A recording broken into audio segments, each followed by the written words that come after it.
Welcome to Local SEO in 10. This is your go-to podcast for answers about how you can grow your local business online easily and quickly.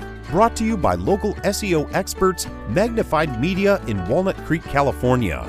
In each 10-minute episode, our digital marketing expert, Adam Duran, answers your questions on how you can get more leads for your business fast.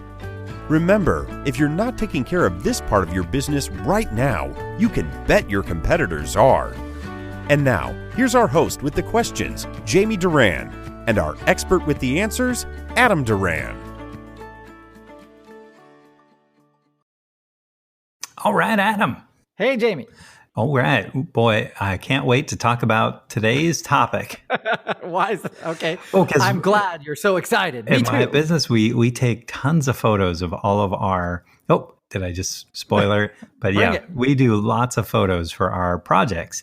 And it's always great when we see the traffic on them. The most popular photo, 18,000 views. And that's pretty cool that someone looked at that picture 18,000 times. Yeah, that's crazy. Yeah, you just had one guy in China just refresh. You're Or just it's a paying bot. him, right?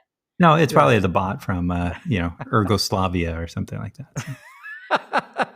I think that was the country in that old MacGyver TV show that they always had the terrorists come from. Anyway. Oh, great. Okay.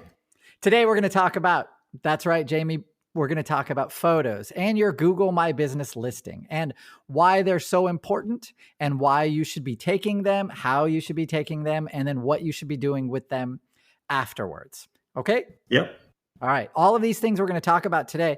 If you go into your Google My Business listing and you click on your dashboard, go to the photos section, it's going to be separated into, I think, 5 or 6 categories. So each one of those categories of photos, you want to upload photos to them. And anything about your business that is engaging or nice looking, you don't want a picture of a blank wall or something like that. You want to have something related to your business and you want to have a lot of them. So, you'll see team, projects, maybe services, interior and exterior. It'll have like identity, which is your logo, and then a cover photo. You definitely want to have photos in each one of those bins. Okay? Yes, of course. All right. And the reason is, of course, because an active business does put that stuff up. And so Google, that's one way to signal to Google, number one, that you're active and alive. You're not a dead business and you're not a fake business. So that's great. Other reasons are your customers will see them. They'll check out your photos before they even do business with you. It's very easy to do that on your phone. They can just flick through all of your photos. So you want to have pictures of smiling people. You want to have good lighting. You want to have interesting angles of the photos. But those are really kind of the basics, right? You don't want to have any of your team members looking upset or any of your customers looking upset. That's a basic thing, but everything I'm going to, like the cons or whatever, the warnings I'm going to tell you, I've seen multiple times. We've had, everything you can think of in terms of people, gesturing to the camera inappropriately and then trying to sneak those by. It's funny for them, not so funny for the business. So we're on the business owner side. So get rid of that junk. Okay. One of the ones I see all the time is somebody eating. And I'm like, wow, who wants to see someone who just stuffed a pizza into their head? So, oh, I'm so full. Well, I guess if you're a restaurant, I don't know. You want to have interesting photos. And the other thing is, you brought up just right now, if you're going to have Google allows anyone to upload photos to your business. So if it's inappropriate, you definitely want to go through the process of flagging that photo for Google to take it down. So that's something that you got to kind of regularly go through. Google will send you an email saying, hey, somebody uploaded this photo, and you can flag it and get it taken down if you'd like. All right. So if it's inappropriate, definitely take it down. Okay. Yeah. All right. Another thing is, you don't want to use stock photos. So I know it's really tempting to use stock photos, but the reason is actually Google's algorithm, it's improving all the time. And a lot of times you'll find the perfect stock photo, you'll upload it, and Google will reject it. So don't do that. Well, here's an interesting Google question for Google. How come I can't just Google pictures of pictures that I would like to include and then take them from Google and put them in my Google Photos? Google. I think everyone's mind just simultaneously exploded. Or Googled. Right? Number one, because you want to have stuff that's unique to your business. Okay. And then the other thing, so moving on from that one, why can't I just copy from everybody? It's not cool, man. It's just not cool. So what you want to do though. Oh, I think there's a bigger one, right? You're going to get sued. Yeah, you could get it's sued. all like lawsuit bait on Google Images. It's awesome. Yes. Yeah. Thanks, Google. We've done. I know we've done a podcast. That's on why before. I brought it up. Oh, okay, you can't don't just grab. Just can't. Well, I mean, if they're on Google, that means they're shareable. So. Oh, everything is shareable if it's on the internet. You can screenshot it and put it up. Exactly, and then don't do that. Yep. Don't do that, kids. Next one we want to do. I said don't use stock photos. Oh, okay. Next one you want to do is you want to use your cell phone to be uploading photos. So when you take that photo, with your cell phone, the cell phone puts in the data of where that photo was taken, longitude and latitude, and where it was taken. So that's really, really important data. Google recognizes that data. It's called EXIF, EXIF data, and it's in every photograph. So your cell phone automatically actually includes that data in that photo. So really, really good idea is to go in front of your business, take 10 to 20 photos of the front of your business, the exterior, upload those to Google from your phone or right through your desktop. It doesn't matter. As either one of those will maintain that EXIF data. Same in the interior. You want to do that. Go through, take photos of interior, cool angles, smiling people, etc. The other one, take pictures of your team members, smiling people, all with your cell phone. Upload those as well. As long as they're not eating.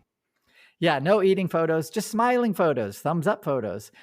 If you have a service area business, here's a really great tip. Say you're a garage door company, like you fix garage doors. Every time you go to a site, take a photo. You can use your camera or have your client take a photo of them smiling next to their fixed garage door. Mm-hmm. What that does when you have that EXIF data, and it's a service area business, Google recognizes where those photos were taken, and it reinforces that service area. It reinforces the geographical relevance of your business. So cell phone photos, 2 big, gosh darn big thumbs up all over your service area. So just like Jamie, when his company goes out and installs a solar panel system, they definitely take tons of photos. They pick the best 4 or 5 and start uploading those to Google. And you want to do it regularly. So this, once again, it reinforces your geographical relevance. Another thing you can do is with those photos is also put them on your website if you're a service area business and make a page about that project. So if you're including those photos, once again, it's on your website, right? That image. It'll include that data. So those are really, really good. Those are really good tips that we highly recommend to every one of our clients. How about would it make sense to connect, let's say, your Dropbox or Google Drive to your Google business account? Well, it's not direct. You could definitely save your images on one of those, and then you can definitely upload to your Google My Business, I'm pretty sure, from those areas. Just your phone has to be that interface, the in-between part. Okay. Lastly, if you are a graphics, like you're like, okay, we're a financial services company. All right. So we don't have a lot of these photos. You can go online. You can search for an EXIF data photo editor. So basically it's a photo editor that allows us to input that information, the longitude and latitude, for example, of that photo, keywords for that photo, a whole bunch of data that can get stored in that photo. And that's what we recommend for any of those kind of financial services or, non-product kind of companies, like a software company. They can put out stuff on Facebook, take those graphics, put them through that EXIF editor, put in their keywords, their address, all the kind of information that Google loves, and then have that on your website and on your Google page, on your Google listing. Those are really great ways to take advantage of that. So EXIF data, in the show notes, I'll leave a link to a couple that we like and that we depend on all the time. Great. How about buying pictures? Do you recommend that? No, because that goes back to stock photos. So if you're going to buy a photo, right, you're going to have to edit it a lot. Okay. In order to get it by Google's algorithm, basically. It's weird. When you upload that photo, you'll see right away, if you freeze that upload, like right after it's gone up and then you press refresh, you'll see the words of what's in that photo. Like it'll say smiling baby. Google knows right away that it goes through that photo. That photo goes through their algorithm to find out what's in it. So it is that fast. So they are able to detect it that well. So the last thing I want to recommend is that your weekly or monthly, you make it kind of part of your monthly to-do list is upload at least 5-10 photos or images to your Google My Business listing. It's always important. I know when I visited a computer company to have our computer fixed a couple years ago, I took a photo while I was in the business of that computer, and to date, it's got over 45,000 views just of that. And now imagine that business owner, that's 45,000 people that saw his business. That's crazy how powerful those photos are. And if you do that for your own business, that's awesome. Definitely if your customers do it, wow, that's even better. So I'm sure he fixed your computer for free for all those. No? Okay. I'm silent. Sorry. All right. Well, do you want to wrap it up there? Yeah. Point being is, you want to add these photos to your site, to your Google listing regularly, because they do have power. And a lot of times in a lot of industries, no one else does it. So it's an easy way to differentiate yourself from your competitors. Once again, that leads back into getting into the Google 3-pack, which means visibility. So having plenty of photos, all correctly, with the location data in there, all that stuff. Aces, man.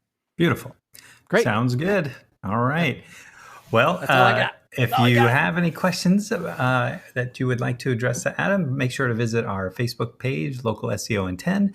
Make sure to rate this podcast on iTunes, and most importantly, share it out to any business owners that you know, because or anyone who's even hobbyist. Everyone who is doing something to make money really should be on the internet, because most of it's free and most of it's doable, and it's really easy to tag some pictures and put them in your Google My Business, and wow, you're in the 3-pack. And so, if only it was that easy. But most people, they get a few reviews and stuff like that. But anyway, so we'll see you next time. And I'm not sure if we're recording next week. If not, happy Thanksgiving, everybody. That's all for now. Thanks for listening to this episode of Local SEO in 10 with Google local marketing expert Adam Duran. Join us each week for answers to your questions on how to best harness the power of the internet to grow your business. Speaking of questions, got some? Message us through our Facebook page, Local SEO in 10, and we'll be sure to give you your answer on an upcoming episode. This episode of Local SEO in 10 is brought to you by Magnified Media, the leading online marketing agency in Northern California, who invite you to grow your business by magnifying your online visibility and credibility. Visit them on the web at www.magnifiedmedia.com. Magnify your business, magnify your profits.